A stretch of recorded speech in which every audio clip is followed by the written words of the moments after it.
Hey guys, how's it going? This is Seth Williams from REtipster.com. In this video, we're going to talk about Class B properties. What is a Class B property and why does this matter? That's what we're going to cover right here.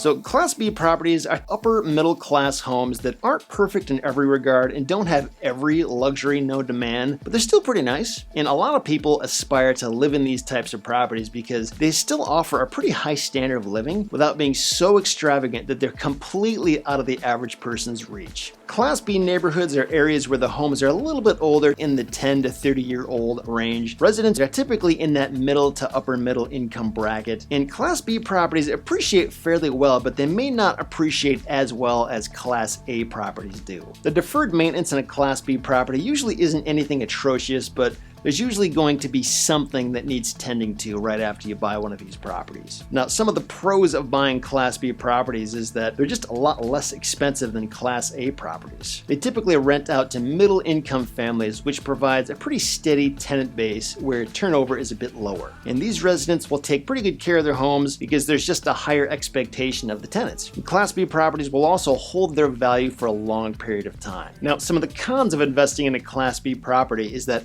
this property type isn't the most ideal for a brand new investor who has limited cash and liquidity to invest. And Class B properties may have less opportunity to improve and increase the value of the property than, say, a Class C property would would most likely have even less headaches and issues as well. So there's kind of two sides of the same coin there. So now that we've covered the basics of this property type, it's important to understand that there's a lot of different physical and financial characteristics that can come into play when we're trying to classify a property like this. One key to remember is that everything is relative. A property should be evaluated in the context of the other properties in the same general vicinity. A Class B property in one market should only be compared to other Class B properties in the same area.